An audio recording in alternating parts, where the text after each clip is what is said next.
Welcome back to Market Call Recap on the Early Buffett YouTube channel. U.S. markets are closed today as our American friends observe the Juneteenth holiday. But U.S. markets are open. Today on Market Call, it was Kim Bolton of Black Swan Dexteritas. I like saying that. He had a few interesting picks, as he usually does. Couple that I've never actually looked at before, so that should be interesting to take a peek at. TSX index down 0.5% to 21,501 currently, so we're a little bit down on the day as the U.S. market is closed, which actually doesn't typically happen. Usually our markets are up on U.S. holidays, but historically speaking, that's per Brooke Thackeray, if anyone's interested. He has a great yearly book. But so what are we looking at today? We have Infineon Technology, which sounds like an evil company in a Bond film or something. Infineon. So what's Infineon doing? Infineon Technologies AG is a German-based designer, developer, and manufacturer of semiconductors and related system solutions. So Kim definitely has a theme today with his top picks. Very much, semiconductor focused, industrial automation, processors, image sensors, switches, transistors, microchips, all that stuff. So very, very thematic with the AI theme. And I mean, he's a tech investor, right? He runs a very tech focused hedge fund. So you can always expect these types of picks from Kim. But what are we seeing on the charts? I spot an uptrend for sure here. If we go down to the lows of 2020, we'll just draw those lines, right? Ran out of room here. Just pull that across. You can see it's a lot of these dips are being bought. That's a heck of a dip right there. But this is a $50 billion market cap. So, still smallish, but, decent size company. But some major swings, so definitely some volatility here. This is also an ADR. It's it trades on pink sheets, so there's some volatility to be had there. But what are we seeing? We see a series of higher lows, and now we see a series of lower highs. So there could be a case that there could be a pennant forming here. Just clean up my lines a little bit. These aren't exact, but that's what I'm seeing. It's a long time frame, so typically the longer the time frame here, we're going on 2 years, 2 years and a bit since this, bouncing around this pennant formation here. I would think, just given the thematic, and the space that they're in, if they continue to execute. Again, I'm not fundamentally aware of this company, but just technically speaking, I see a lot of pent up energy coming into here, and generally these things they'll break to the upside or to the downside when it's a pennant formation kind of consolidation pattern here. So, but who's to know? But it does look that way to me. I see, uptrending, they're in a good space, but technically speaking, we could look at some resistance and support levels as well. There's probably going to be some support at that 29, which, was strong support back in 2018. But, it depends on the time frame you're looking at. But, it looks good. I mean, it's bouncing around there, and that's what kind of, where my eye goes. But, we're kind of flat on 4 years here. Does it pay? Doesn't pay a.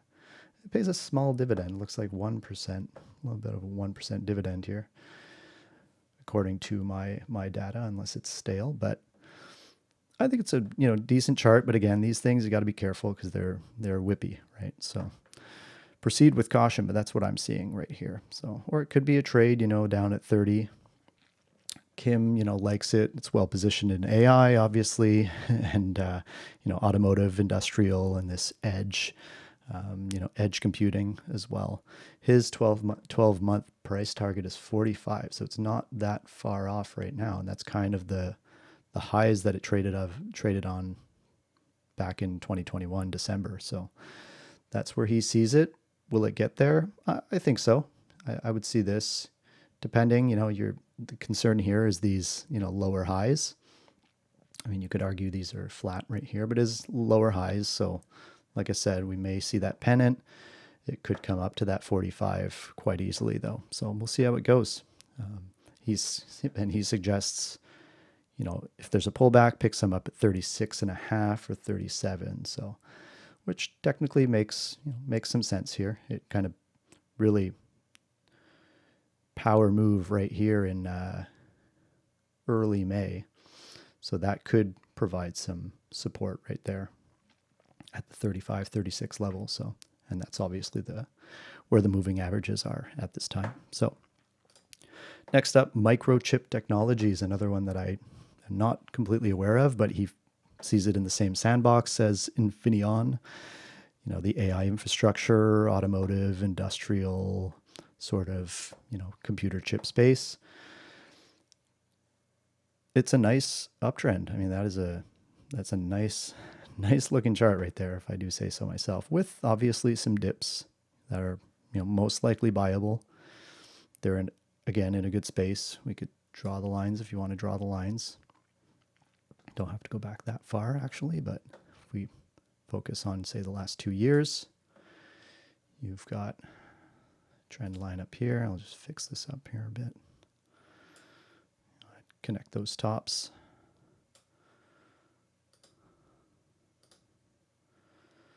Connect the tops, connect the bottoms. I mean, some of these were trading around here. You have a couple outlier moves there, but it's in that trading range, right? And it's in a pretty orderly trading range, but it as well is whippy. It's also a 50 billion market cap. So kind of the same size as the last company by market cap standards. But, it's going up. It's trending up for sure. And where are we going to have some support? We'll probably have some support around 80 right here. And it's already hit all this resistance points, and it actually bounced off of them. So obviously markets are closed right now, so it's hard to say. But we're been kind of flat for the past almost a year right here, right? So see where it goes. Interesting, but it's going to have to, I would say, show a more convincing move above this. Well, it had quite a convincing move here. That's what, 10% almost move above that area of resistance. So we'll see if it gets over that. Then it could, continue on its merry way. But we'll see. But over the long term, I mean, it's quite a strong looking chart right here. Also pays a dividend, so 2%, pretty interesting. So Microchip Technology, very cool. Last but not least, on semiconductor, which I've heard of but never actually really looked at the chart. And it's whippy. Whoa, it's all over the place.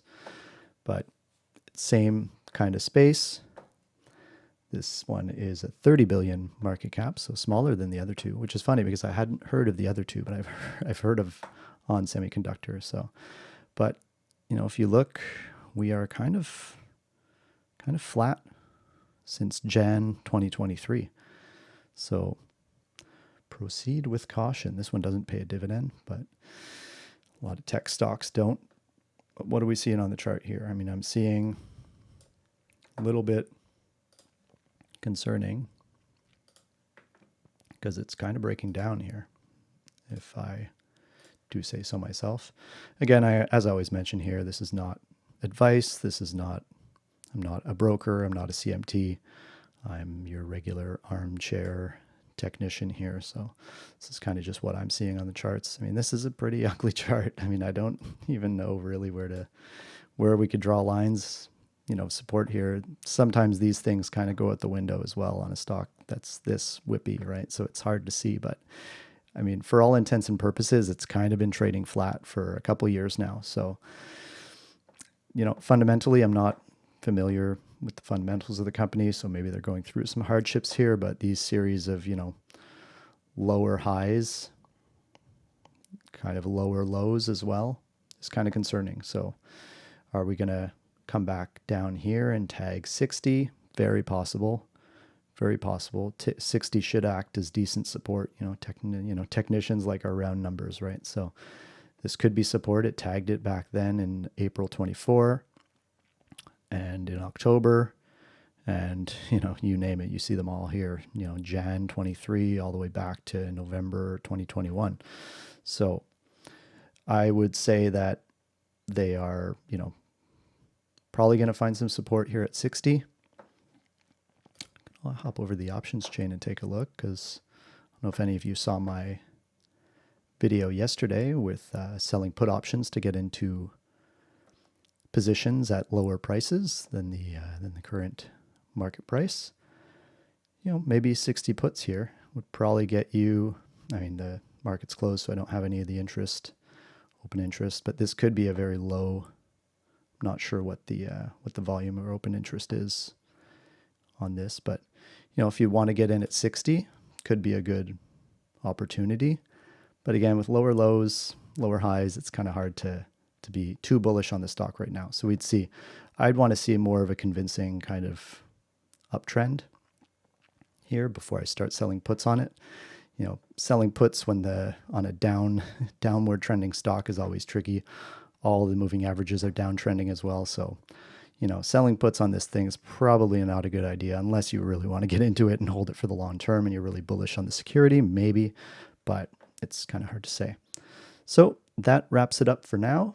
I hope you enjoyed the video. Please be sure to like, subscribe, leave a comment. I love getting comments. Got one on my last video and it really made my day. So please do that if you can. It costs nothing and it really helps me, get more than 4 subscribers.